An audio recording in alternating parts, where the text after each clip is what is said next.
Simple interest and compound interest. They both make money grow. In fact, I'm going to write that down. Simple and compound interest.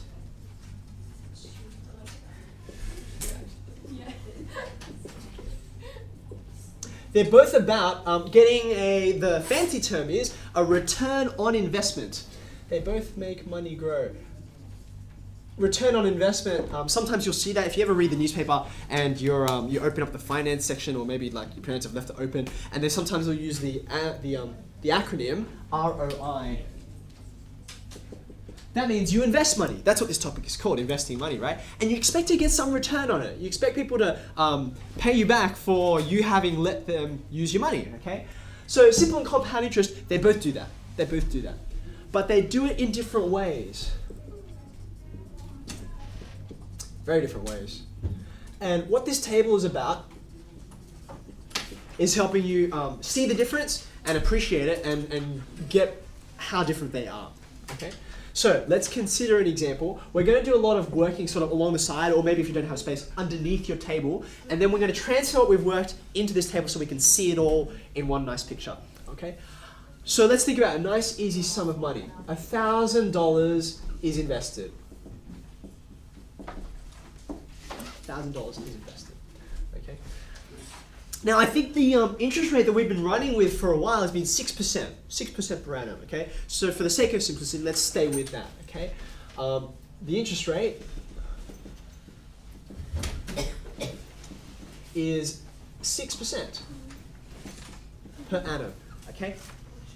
Now what we want to do is track this money and this interest rate with these two kinds of interest and see it over time. I think that will illustrate what's going on really well. Okay, so first, let's consider simple interest. All right. Now let's just consider 1 year. 1 year. We know what the simple interest formula is. It's I equals PRN. Well done. PRN. Okay. So we know what our principal is, the amount that they stuck in the bank. $1,000. The rate here, we want it as a decimal, right? So 6% as a decimal is 0.06. Well done, 0.06. Okay, I just want it after 1 year, so n is equal to 1. Okay, is that all right? So that's going to be how much? 6% of $1,000. 1,060. I think it's going. We're going to end up with 1,060, but just the interest is just 60. It's just 60. Okay. Now, let's put that over here.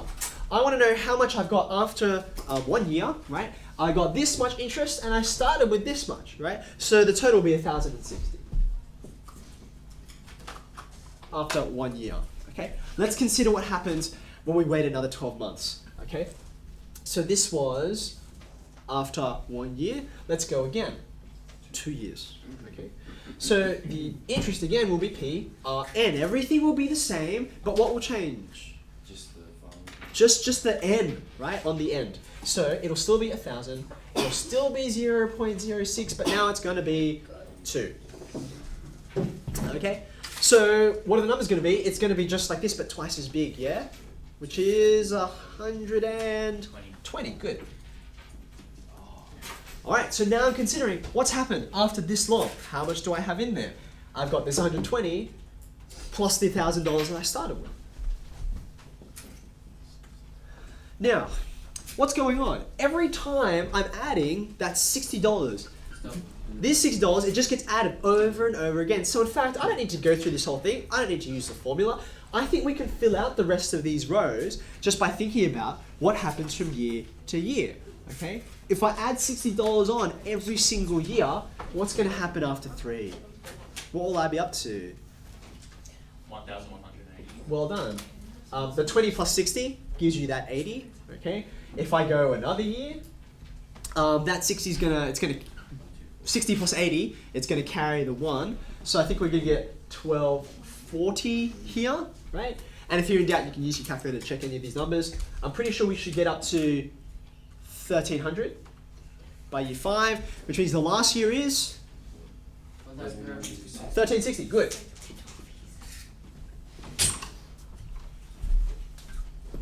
Morning. I'll take that. Thanks. Cool. We can see what's happened after a certain number of years. That's good, right? Now I want to do the comparison. I want to see what happens if same money, same interest rate, but this time they let us compound, okay? If I've accounted for these calculations, I've already put them into the table, so I'm just going to delete this, right? And now I want to think about compound interest, okay?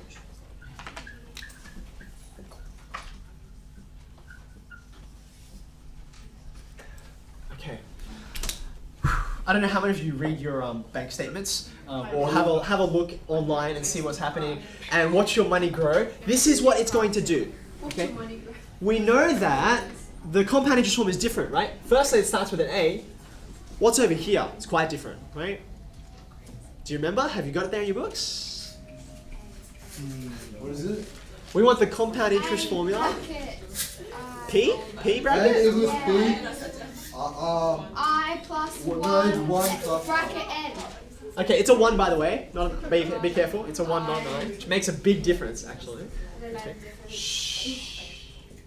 So, I now want to rehearse the same process. I want to think about what happens from year to year. Okay. Now let's think about the first year. The first year. Okay.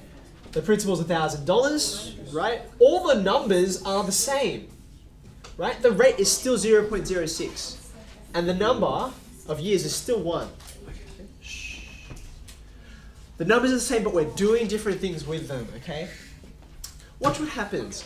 This is 1,000 times 1.06, right? What's that going to be equal to? You have to move the decimal place, right?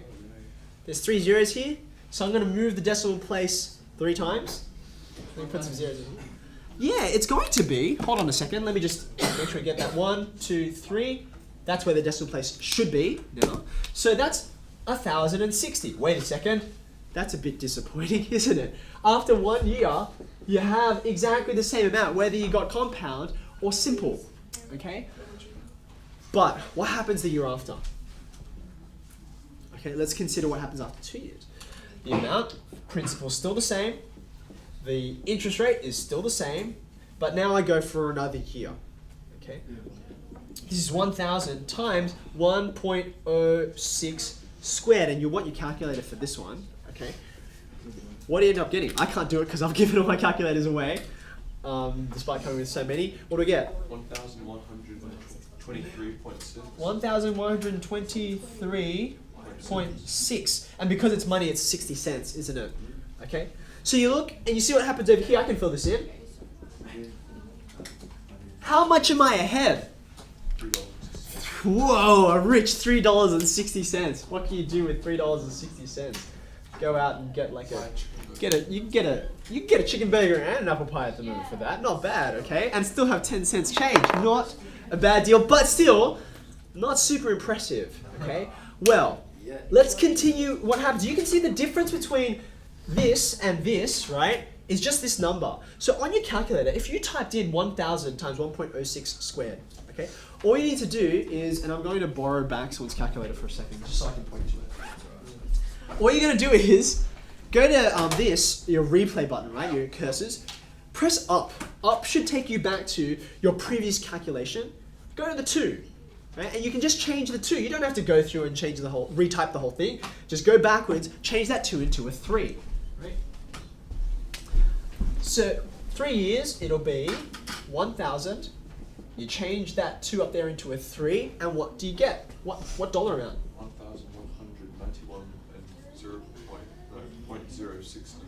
91.016. So I guess that would round up to 2, wouldn't it? 1.6, so 2 cents. There you go. Okay. Now this is $3.60 ahead, right? But I'm starting to stretch out now, aren't I? I'm now $11.02. The gap is widening, right? I started out at exactly the same thing, 1 year. Then I was, a burger and a bit ahead. And now, like, you'd get a decent meal for that, right? Okay, let's go again.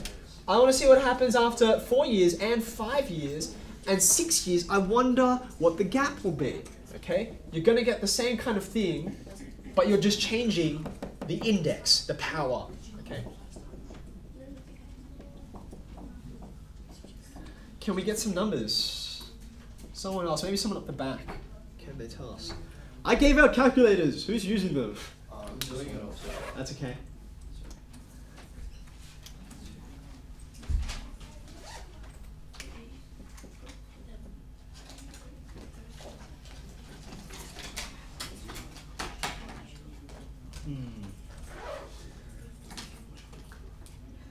Maybe someone who hasn't got their calculator using it right now, maybe you should do a different year. Someone can do 4, someone can do 5, someone can do 6. Who's got 4? You got 4? You're finished, okay. Can you give us 4? We'll get someone else to give us 5. 1,262.47, so you rounded to 5. No, let's leave it. What's after the 7? What comes after the 7? I've already done the other one. Okay. Can anyone verify how many cents you get after that? How many cents?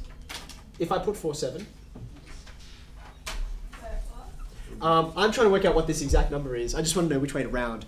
Don't round, as if you're paying by cash. Don't round to that nearest 5 or 10 cents. Just go to the nearest cent. In bank accounts, it stays to the exact cent. In fact, it even stays to information after that. They just don't show you because we're only interested in how many cents. Can anyone verify? What do you get? 0.47.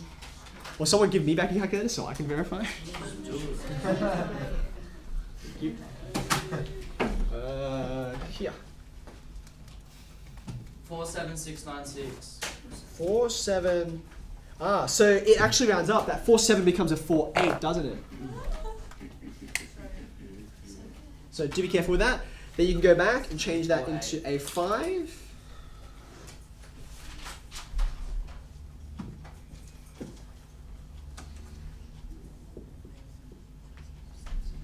And one last one.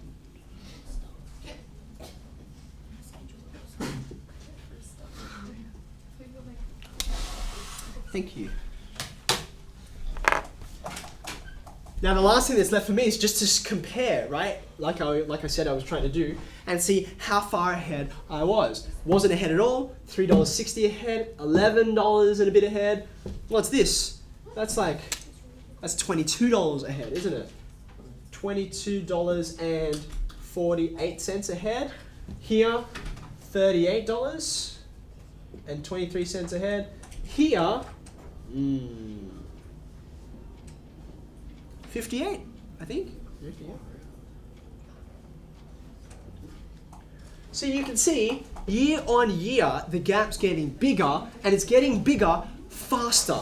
In fact, we have a special name for this, not that you need to know it, but this is called exponential growth, right? Things get bigger, and the bigger they are, the faster they grow, right? Exponential growth, that's what this power does. Okay, that's why we call it an exponent or an index. Okay, it's making money grow. Both of them are, but this is fundamentally faster. Okay, this is kind of plodding along at an even pace. Okay, and this guy is running and getting faster and faster as he goes, which is why this gap is widening. Okay.